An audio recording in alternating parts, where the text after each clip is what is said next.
Baik teman-teman, selamat datang kembali. Pada kesempatan kali ini saya akan membahas analisa saham mingguan untuk periode tanggal 27 Juni 2022 sampai dengan tanggal 1 Juli 2022. Jadi seperti biasanya untuk analisa saham mingguan saya akan bahas totalnya ada 6 saham. Untuk saham yang kali ini saya akan mulai langsung dengan saham-saham perbankan ya, terutama yang buku 4 ya. Jadi bank yang terbesar buku 4. Tapi sebelum itu saya akan umumkan untuk event ya. Jadi untuk event yang akan datang, sebentar saya ganti layarnya dulu ya. Saya akan mengadakan workshop cara praktis dagang saham ya. Jadi workshop ini online, totalnya ada 4 sesi setiap hari Sabtu ya, 16 Juli dan 23 Juli. Jadi ada 4 sesi, materinya sesuai dengan yang tertera di sini ya. Pendaftarannya biayanya 400.000 per orang. Kemudian kalau pembayaran sebelum tanggal 4 Juli 2022 ya, ada potongan atau diskon sebesar 100.000 ya. Jadi bayarnya hanya 300.000 per orang. Secara sekilas saja, memang untuk cara praktis dagang saham ini workshopnya saya adakan hanya 1 tahun 1 kali ya, seperti itu ya. Jadi enggak 1 tahun berkali-kali, enggak 1 tahun sekali aja. Dan sebenarnya untuk workshop ini sudah lama saya adakan ya, sudah dari sebelum pandemi ya. Ini sebelum pandemi memang diadakan offline ya, untuk workshopnya.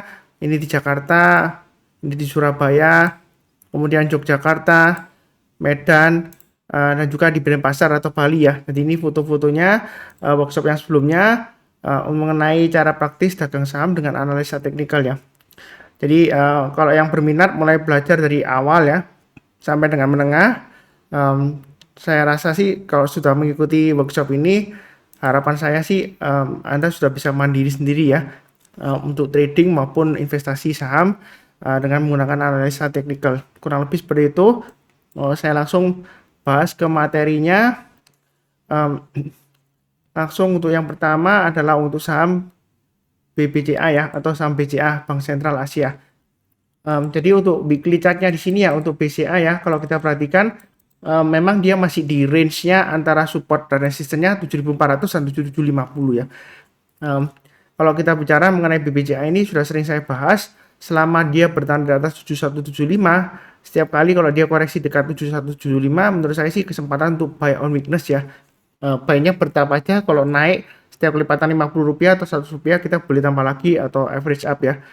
Target price terdekat resistennya adalah 7750. Memang kalau kita bicara resisten ini ya 7750, kalau dia berhasil breakout atau naik ke atas 7750, kalau yang mau buy high sell higher atau mau tambah lagi atau average up silakan ya.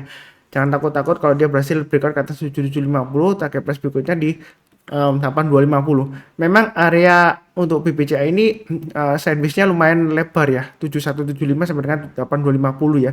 Kurang lebihnya seperti itu range-nya. Kemudian dari daily chart-nya ini juga sudah saya gambarkan area buy on weakness-nya kurang lebih di 7350-an ya. Jadi kalau turun di bawah 7350, kalau berhasil rebound atau mantul ke atas, boleh buy ya. Buy-nya bertahap aja. Memang garis-garisnya antara weekly chart dan daily chart agak sedikit berbeda ya. Jadi kalau grafik harian itu dia lebih banyak untuk acuan support resistennya ya, garis-garisnya ya. Tapi kalau yang bingung, kalau tradingnya mingguan nggak diliatin setiap hari, ya pakai grafik yang mingguan tadi ya untuk support resistennya. Kurang lebih sih cukup ya untuk BBCA. Berikutnya untuk BBRI.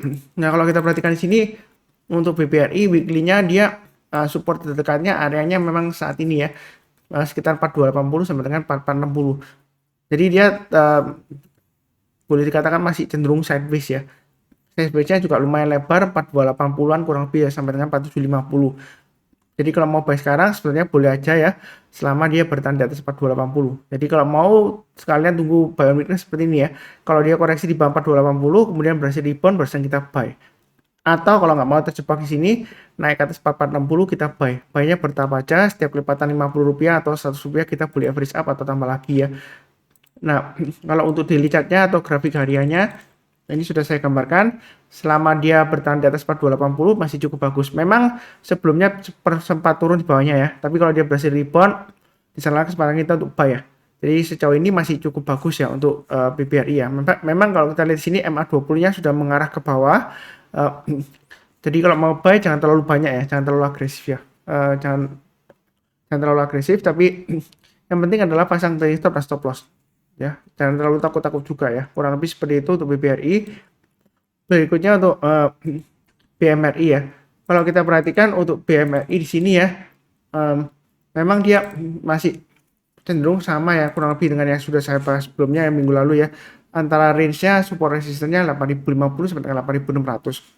Saat ini memang masih di tengah-tengahnya ya. Kalau mau buy boleh aja banyak bertahap atau tunggu area buy on weakness di 8050. Artinya kalau dia nyentuh atau koreksi di bawah 8050, kalau dia sudah berhasil rebound atau mantul ke atas, di sana kesempatan kita untuk buy. Buy-nya bertahap aja. Kemudian dari daily chart-nya ini sudah saya gambarkan, sideways-nya lumayan rapi ya, 8000 sampai dengan 8500 ya. Jadi kalau dia koreksi di bawah 8000, berhasil naik ke atas 8000 atau naik ke atas 8050 boleh buy ya. Kalau posisi sekarang di tengah-tengahnya mau buy sekarang boleh aja tapi bertahap aja ya. Kalau dia berhasil naik ke atas setiap kelipatan Rp50 aja ya, kita boleh tambah lagi atau average up. Naik ke atas 8500 boleh tambah lagi atau average up ya. Jadi dia breakout ya. Kalau breakout target price berikutnya di 9000. Itu untuk BMRI. Mudah-mudahan lancar ya. Sejauh ini masih cukup bagus sideways-nya. MA20-nya masih mengarah ke atas ya. Masih cenderung sideways, tapi sideways-nya dia di jalur uptrend-nya. Jadi masih potensial. Berikutnya untuk BBNI. Kalau kita lihat secara weekly-nya untuk BBNI ya, dia memang testing area sekitar supportnya 7950 ya. Ya, kalau dia selama bertahan di atas 7950 atau pakai acuan low di sini ya, low-nya di 7925, menurut saya sih untuk BBRI masih cukup bagus. Tapi hati-hati kalau dia sudah turun lagi di bawah 7575 ya. Maksimum areanya sekitar 7525 ya. Jadi kalau dia turun banyak 7525, saran saya jual dulu semuanya karena ini arahnya masih testing area support tadi sideways-nya ya. Jadi kalau gagal ya lebih baik kurangi posisi atau jual dulu ya. Kurang lebih seperti itu. Nah, kalau kita lihat dari daily chart-nya di sini arahnya MA20-nya masih mengarah ke bawah, harganya masih di bawahnya MA20-nya. Jadi kalau mau buy sekarang sebenarnya boleh aja selama di atas 7950 masih cukup bagus ya. Atau pakai acuan swing low yang di sini 7925. Atau tunggu sekalian kalau dia koreksi berhasil rebound mantul barusan kita buy atau buy high sell higher ya. Naik ke atas 8450 kita buy. Berikutnya setiap kelipatan 50 atau 100 rupiah kita boleh tambah lagi atau average up ya. Mudah-mudahan lancar untuk BBNI, sejauh ini masih cukup bagus. Oke, cukup ya. Berikutnya untuk Arto. Arto masih kurang lebih testing area supportnya di 8900 ya. Memang untuk hari Jumat saya ada spekulasi buy Arto, tapi setelah buy Arto ternyata dia gagal ya, masih turun ya seperti itu ya. Tapi saya belum jual karena lossnya masih sekitar minus 1,64% ya. Saya juga belinya nggak bertahap ya, karena saya sistemnya pakai average up ya. Kalau dia naik saya tambah lagi atau average up, tapi kalau turun saya nggak average down ya. Itu strateginya seperti itu. Mau buy sekarang boleh aja, tapi kalau turun lagi di bawah 8900, saran saya sih kurangi posisi ya seperti itu ya.